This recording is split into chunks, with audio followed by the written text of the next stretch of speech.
now. It will be okay. Great. Great.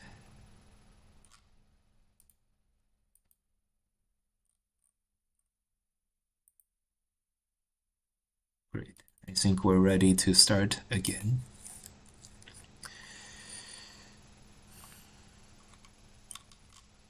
Okay.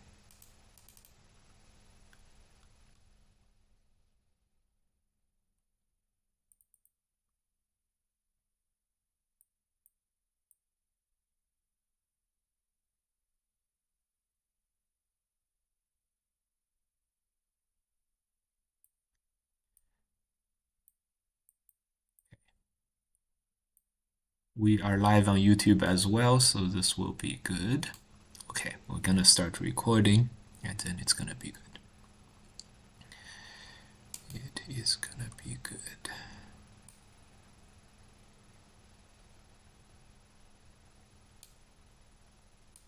Okay. Welcome, guys.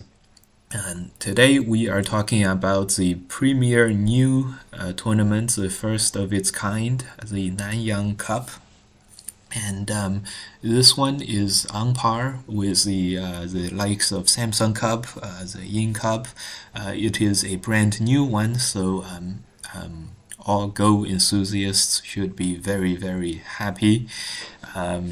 We get a brand new Go tournament to see, and it's very, very exciting. Let's take a look. The Nanyang Cup is sponsored by the Singapore Weiqi Association, Weiqi, Chinese word for Go, and this is the first Nanyang Cup International Weiqi Grand Masters Championship. This is very, very exciting. It is also the first Singapore-sponsored, super large, world-class Go tournament. The preliminary competition is the round of 32, round of 16, round of 8, and the semifinals, all the way down to the finals. This happens between November 1st and November 7th, held in Chengdu, China. If you guys know a little more about myself, I was born in Chengdu, China.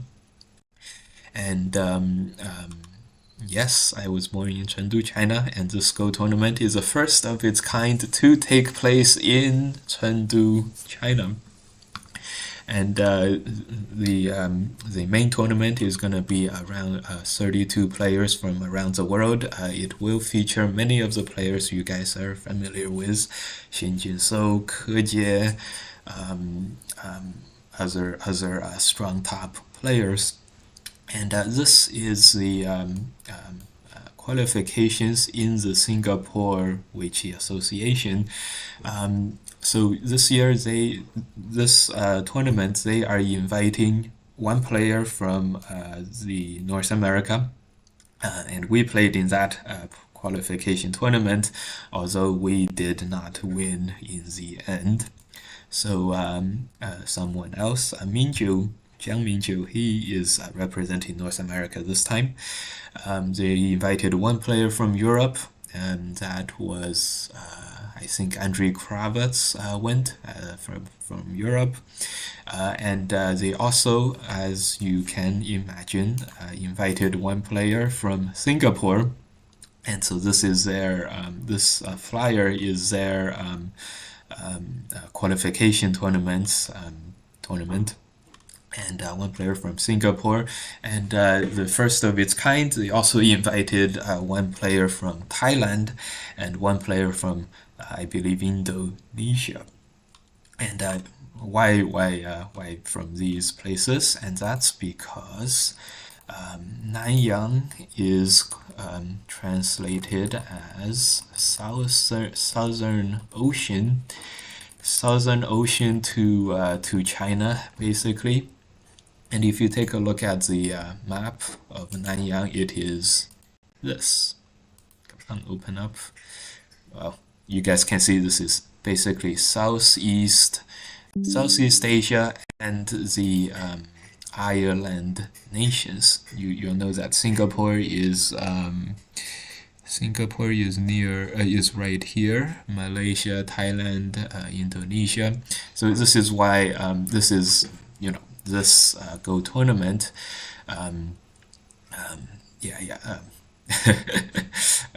Okay, no more jokes. I can think of several jokes about this. Okay, this is okay.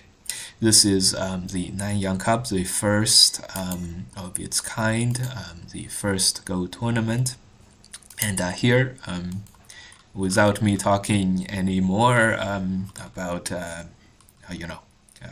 introductory stuff, the most important thing of any Go tournament, the finals will be a best of 3 format.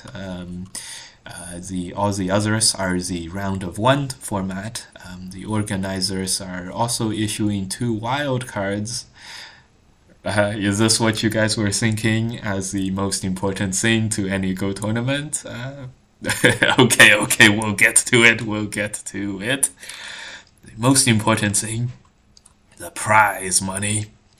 The top 32 players will be 4,000 Singapore dollars, 8,000, 15,000, 30,000, with the champion receiving 250,000 Singapore dollars. Yes, $250,000. Yes, so this puts it right on par with the top World Go tournaments. Now these are Singapore dollars.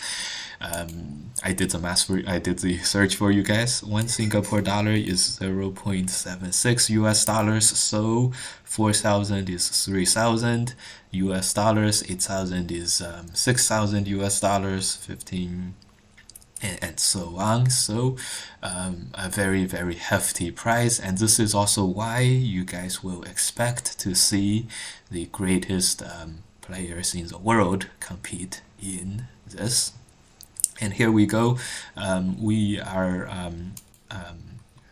gonna, before we start looking at the games, one quick thing to remember: how we look at top games in the world. Remember to look for thickness, influence, and territory. They are always fighting for this stuff. They are always fighting very, very quickly. They are always in a hurry to win, okay, and so without further ado, the story of this tournament, of all Go tournaments nowadays in the top of the world, is: can anyone stop the #1 player in the world, in the form of Shin Jinseo, the young player from Korea.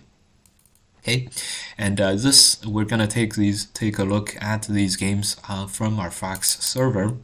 This is my Fox server. It's the English version, and if you guys have a version of Fox that is not through Verizon Wi-Fi, your internet is not through Verizon Wi-Fi, then you will be able to access their game records here on the right-hand side, and this is how you can look at these game records the same way that I am looking at it. Okay, so we clicked on game records. This is my games. Okay, you will see your games, and pro games are played by professional accounts, which my games are a part of. If I play on my professional account, this one. Broadcast games. These are the broadcasted Go tournament games. And here, the first Nanyang Cup, we're gonna take a look at can anyone stop the #1 player in the world, which is Shin Jinseo. And okay, let's go look for his name. Some of these names are you guys will be fine. Okay, we found it. It was right here. This is a round of 32. And this should be the round of 16. And okay, let's go take a look. Okay, double click to open, and then we would be totally ready. So round of 32, this player is Fan Tingyu.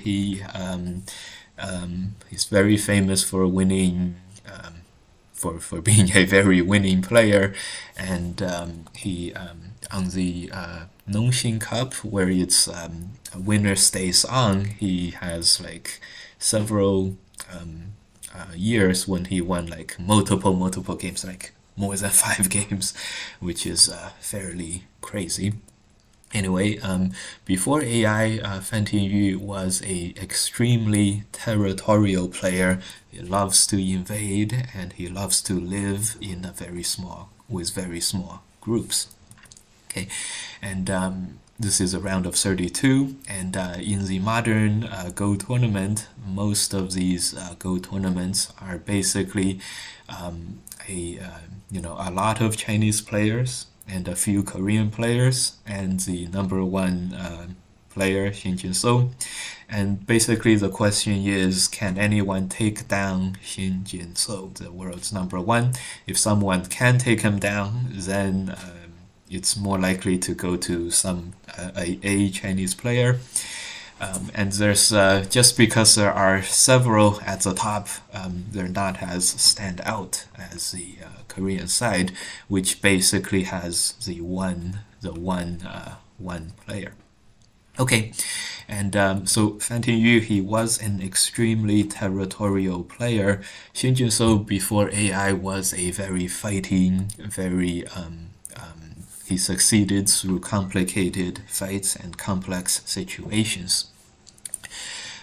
Okay, and after AI, you guys will see a remarkable adaptation from all Go players, from all strong Go players, and you'll see them sort of patch up the holes in their games, such as Fan Tingyu.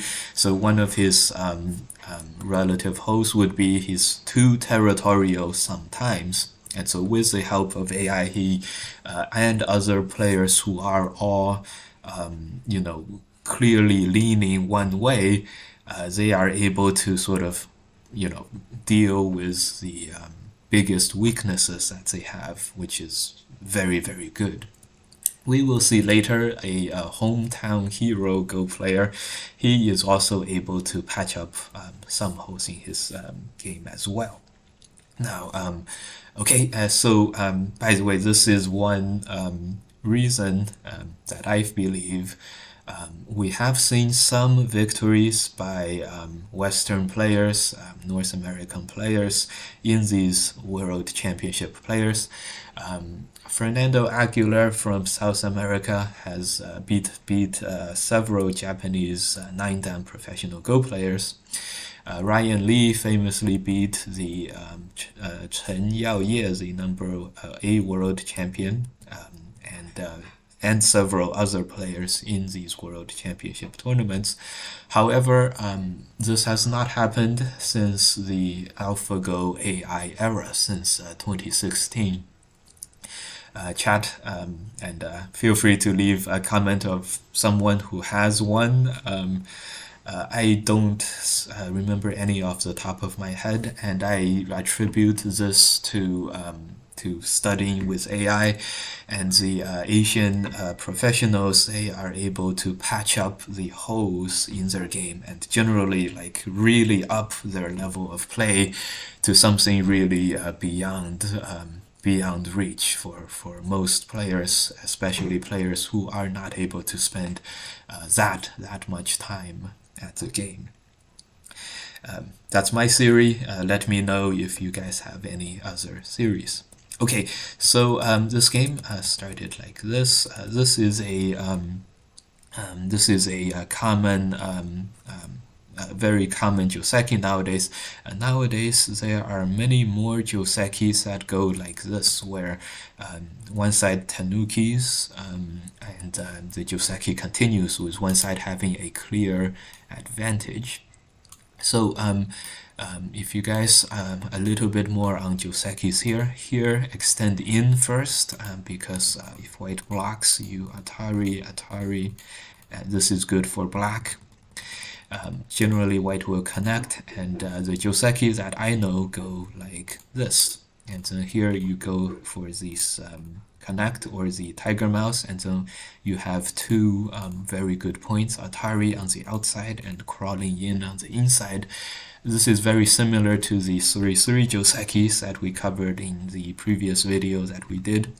And it's very, very even. White spends one more move than black in this area. Okay, that is basically what the AI is suggesting as well. Okay, so in the game, Fan Yu decides to play a different one. This one, very, very solid. I don't know why he didn't play that attach. Okay, all good. Clearly he wanted this position, and here we see some of his nature coming into play. Very, very territorial, including this headbutting move. But there is one, and here we see one very, very interesting thing, very, very, interesting thing that happens, which is all these players who were very, very, leaning to one side kind of players, they would all sort of fix up holes in their patch and become very, very, well-rounded, so to speak. And here Fan Yu has no problem playing this kind of a jump, which is the AI move, whereas the old Fan Yu probably would have played this move, where it's a lot more.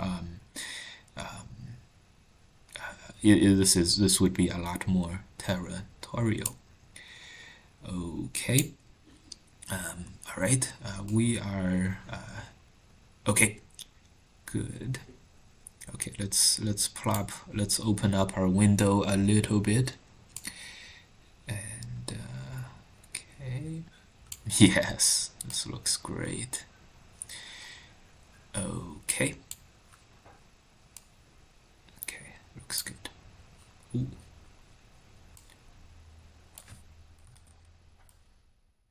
Okay, looks good.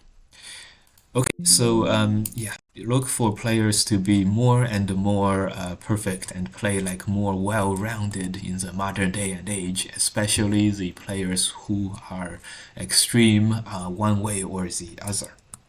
Okay, and white gains slightly from a Joseki win, and this is Chinese rules, so there's a slight advantage to white in the beginning. Now, here is where we are gonna start bringing in our, how we understand professional games into this. And here, instead of playing something else like extend, things like that, here white plays this move. This is very territorial. This is making territory right away and letting black move out like this. So very, very normal stuff. However, this is not optimal to AI. And this could be a specific strategy designed for Fan Yu, who really likes a lot of territory. We can see here white also taking a very, very territorial stance in the game. Okay, so now Fan Yu is now forced into this territorial framework kind of thing. Remember, the theme is very extreme players in the past will become more well-rounded and more reasonable nowadays, and also top players in the world will be relatively strong at all types of games. Okay, and so here Fan Yu goes into a very potential territory Moyo heavy style. By the way, as we are getting into the middle game fighting, this Go tournament, the Nanyang Cup, is also the first of its kind to feature the Fisher time, which is the players have 120 minutes, 2 hours, and they have 15 seconds of time added every move. Now, for the average Go tournament, this is a very, very slow time setting.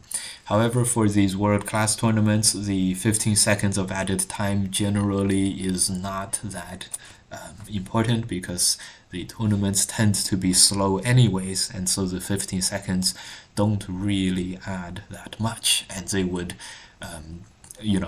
1 minute of Byoyomi time is likely faster, much slower and more comfortable for these players than 15 seconds of added time as their time ticks down. So time management becomes a very new thing for most Go players in this tournament type. Okay, good. Here, Fan Tingyu decides to attack in a very reasonable way, which is strengthening the weakest of the attacking stones with this diagonal move. And so White ignores him and then strengthens White over there. A few moves here happened with White not giving in anything, and look for so Shin Jinseo decides to Atari here, and this leaves a bit of corner weakness, leaves Black very strong on the outside, but White has also solidified his territory. Black goes for the attack here. This is so Black is strong enough on the left, so the attack comes from the right, also surrounding territory on the right. Makes a lot of sense. Okay, this double jump was very, very nice. So remember to our main ideas about the game. Players are very much in a hurry to win, therefore they will not play very slowly. So this double jump is very, very efficient. And remember defender's advantage, which is the defender can sacrifice stones, and it is very, very important to play very, very efficiently when you're under attack. So here we don't see White playing here to make two eyes. We don't see White jumping one space or diagonal moves, attachments to make eye space. White plays the double jump, which is really efficient. And this is something that we definitely want to see, not only from the top players in the world, but also if you take any lessons from your teachers, do what they do and not exactly what they say. Most of the time when we are trying to improve, we see our mistakes, and often it is moves that are over aggressive, that leave out some weaknesses. However, if we do try to play without any mistakes, without any weaknesses, we end up playing just too slowly, and we never contest for the win anyways. So play how your teachers play against you, which is very, very aggressive, very, very efficient, not necessarily how they advise you to play, which is try to play without any mistakes. Okay. So in this game, Black goes in for the corner. This is some of Fan Tingyu's nature coming up. When fighting escalates, look for this type of player to, go for his bread and butter, which is a lot of territory, and then switch over to the defensive on the outside. So here, Black switches into the defensive, leaving a cut over here on the outside, push and cut, not planning to attack White anymore because of this weakness, and taking the territory and also the more defensive mindset at the same time. By the way, this is also how I like to play personally. Okay, and here, very interestingly, the AI variation is to ignore this threat by Black and start invading on the right-hand side. And this is paying homage to the fact that if we go straight into this, likely Black is able to through defender's advantage, because remember, Black is on the defensive now, sacrifice 5 stones, and as a result get a very, very strong attack against the right-hand side White stones. this could happen. This could be why it's dangerous. Another thing that could happen is if black just continues to fight with white here. White is not making any territory with 1, 3, 5, for example. Black makes some with 2 and 4, and then jumps out, and then the fight continues. So the AI wants white to cash in the advantage by invading on the right-hand side. Shin Jinseo decides to cash in the advantage by not exploiting the weakness, but making a fancy peep. Highly recommended, and here black connects. Now this one is just strengthening the weakest attacking white stones at the same time as black is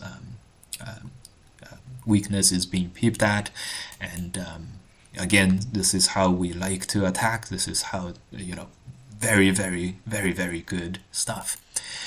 Expect, of course, all the pros to get this kind of stuff generally right.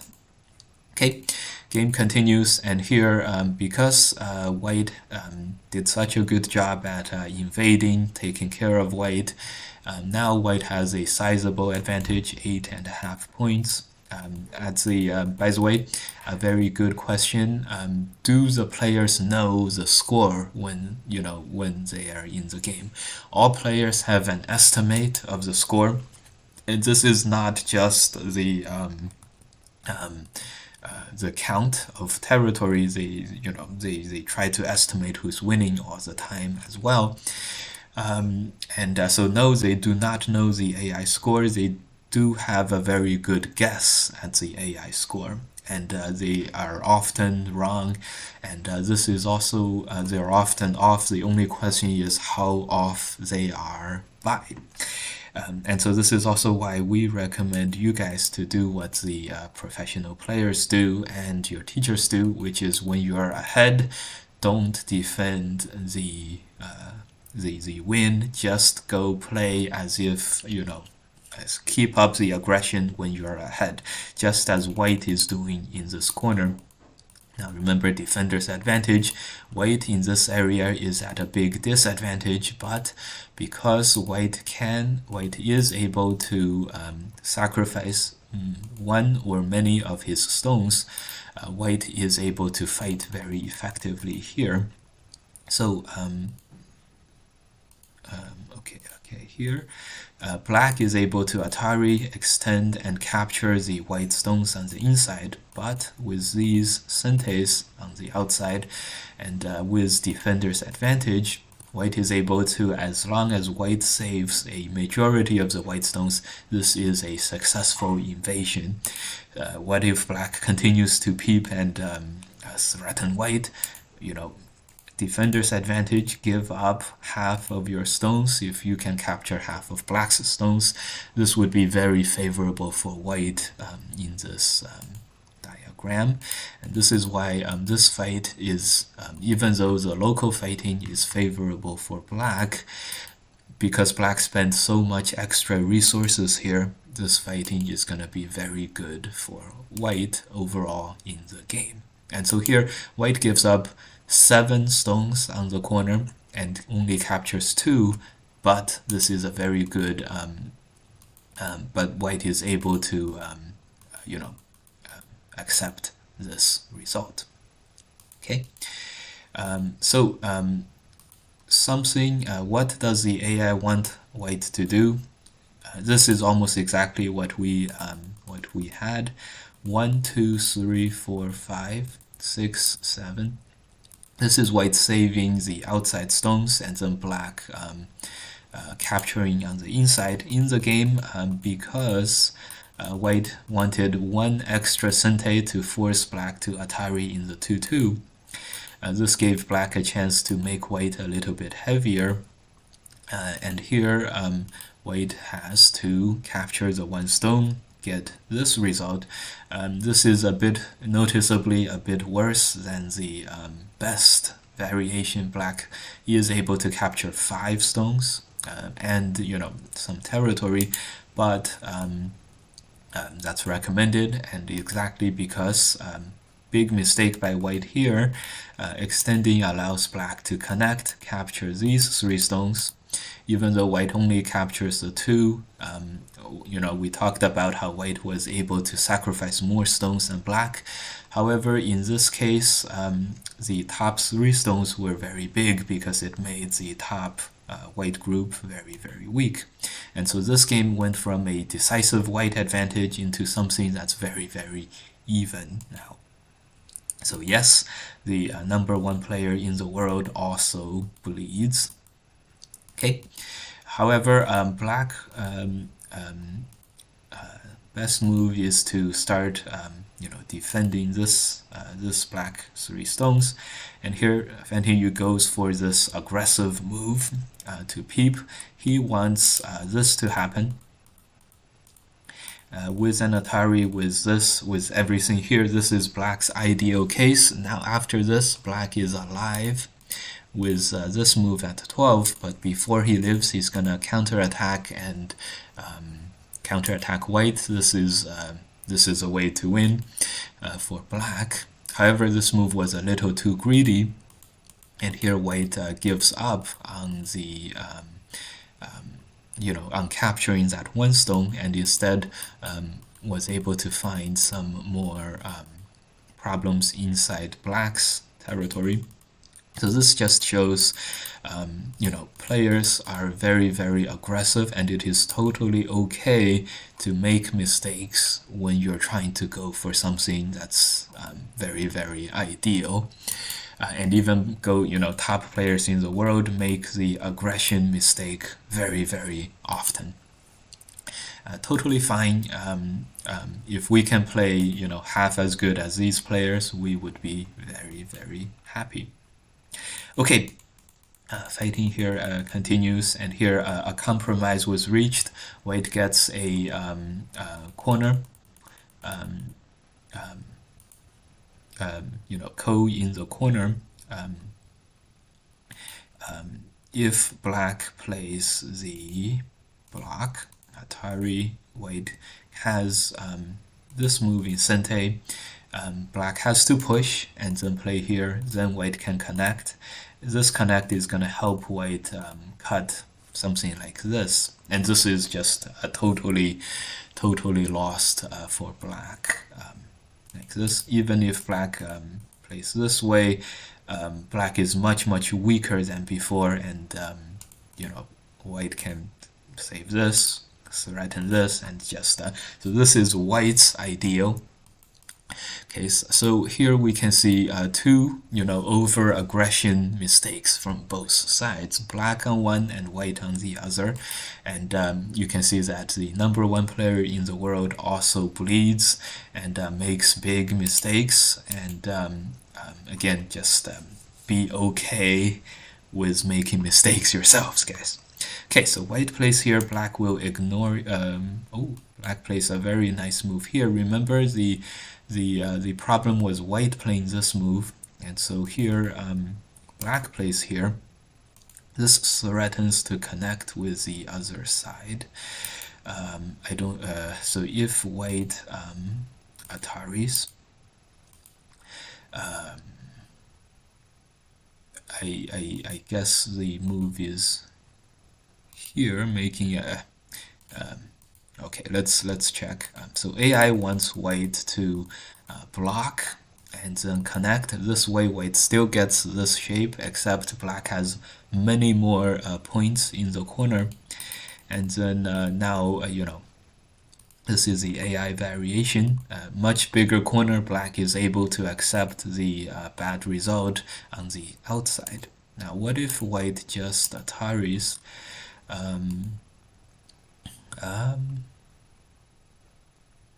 Yeah, I don't really maybe okay. Anyways, this Atari might be a Ko, but maybe that's more helpful for black. Okay. Anyways, so in the game, white plays this move, and that swings black into a lead, which was very surprising. And here you can see, best player, number 1 player in the world, up 9 points. A few moves later, behind by 5 points. Okay, so now black plays this way. This fixes the right-hand side group, and then now basically white has gotten almost nothing in return for attacking the right-hand side black group. Black captures a 2. White gets 1 extra Atari here, which would make a ko later, but the point is when white Ataris, black ignores, white captures, black ignores, white has to capture 1 more time. Black will ignore again, and it is still a ko. So white basically can, well, this way white is alive. So 3, it's a 2-step ko. So basically this makes it impossible for, not worthwhile for white to start capturing on the inside. And this basically, remember white played this move earlier, to separate the 2 sides. And this is basically white falling behind by half a move and 1 whole move, and not being able to continue, or it's continuing being small is a very, very big detriment. Okay, so black is now with a 4-point lead, and the AI wants him to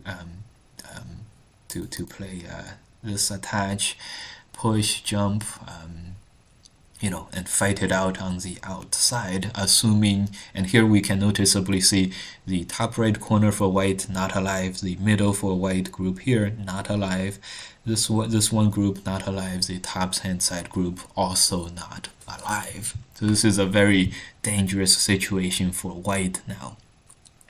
However, black also doesn't have that much territory. Remember, white destroyed the black territory in the moyo, and then white is not dead in the corner. So let's see how they do it in this game. It's very, very open as of now. Here, black plays this push, which is very reasonable if we're attacking the right-hand side white group, but white can live by playing here, so this group itself is not threatened, and white, number 1 player in the world, takes the moment to jump into black's corner here. This is a very big move. It threatens black, and it makes an ice space for white here. So diagram attach, basically this is going to happen. This makes more ice space for white. White can also play this way, 1 eye for sure. This just makes the outside attachments not as severe. So so going back, why does the AI want black to play this attachment and keep fighting here? Here we understand now. Fighting here like this, 1 2 3, it strengthens the corner a bit, and it creates a cut here, and so this is sort of if black is able to take the initiative in this fight, suppose white plays here, black blocks here, and this could force white to play many moves that are purely defensive, that are not making any territory in the center. Okay, so so in the game, black plays this push, which doesn't directly attack anything, which Shin Jinseo, number 1 player in the world, takes the opportunity to start attacking black first. After white strikes first, there are no more counter-attacking possibilities to the outside, because white has now strengthened himself at the same time as white is attacking black.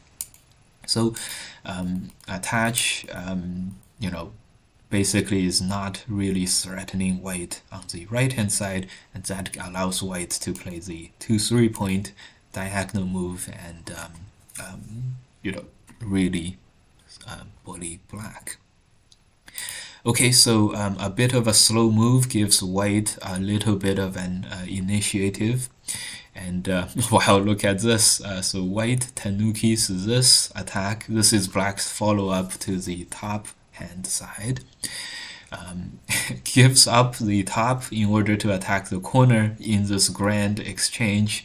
Black accepts, and white kills captures the corner, black captures the upper side. Very, very interesting exchange.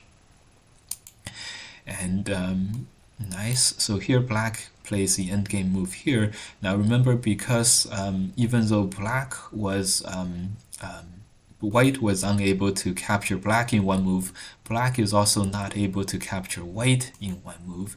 Atari here, this is a sente move, and then Atari. Okay, 1, 2, 3 being sente. White, black has to capture by playing here. Black is able to capture white in one move. However, with 5, black's group here now is also not totally alive. Something like this would make black into no ice, and this is white's endgame, basically. In the game, white continues to play here, seeking any possibility of living, and here black captures white cleanly on the bottom. I am sure the AI, the best move for black is to play this Atari, trying to capture in a very, very grand scale. Interesting. So there's some agi for both players with their dead groups, and it's a question of who can extract more. Okay, in the game, white does go back to this. This can be construed as an outside-inside exchange, with this move helping white in the endgame. So in the game, white plays here. This turned out to be sente. Black played a very defensive and thick move here, and white plays this block, attacks the left-hand side, and so the result of this grand exchange was that white is slightly ahead. White is ahead by 6.5 now. Let's see if we can see a huge territory for black on the upper side, huge territory for white on the lower side. Let's see if anything big happens in the end game. Black claws it back closer and closer, but white is going to be ahead by around 4 points, and here black resigned. Great. So this exchange was very, very exciting, and it's very difficult for either side to play well, to judge well, and this is one of the most interesting parts of the game. Totally even exchange. And later on, still very, very even. Wow. Yeah. Very, very even due to the amount of agi both sides have, and it's just that near the end of the middle game fighting, black played this move on the inside, a little bit defensive. AI wanted black to Atari here and surround bigger, and black was able to take a bit of a lead going into the endgame with especially this one sente move in the middle, and that was how white was able to keep a comfortable lead after the exchange going into the endgame. It was very exciting, and lots of back and forth. We do see that even the #1 player in the world is fallible, and in the crucial moment, the lesson for us to take home is when the game is on the line, very, very close. We saw how black played several moves that were a little bit defensive. Here, the AI variation is for black to play here. Of course, it's very difficult to judge who is ahead and behind, but here Shin Jinseo showed that he was slightly better on this judgment, and one little bit of bully move, getting away with a bully move, was able to propel him into a comfortable lead and into the win. So the lesson here for us is when we are not quite sure who is ahead in our games, make sure to fight hard, make sure to not, just accept something that's slightly bad for you, something slightly, don't let the opponent bully you at all times, even when you think you are ahead in the game.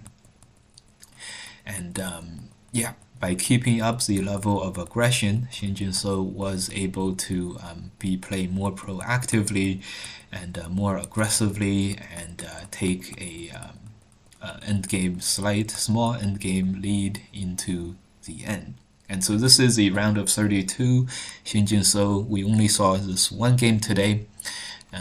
Tune in next time for the next parts of the journey.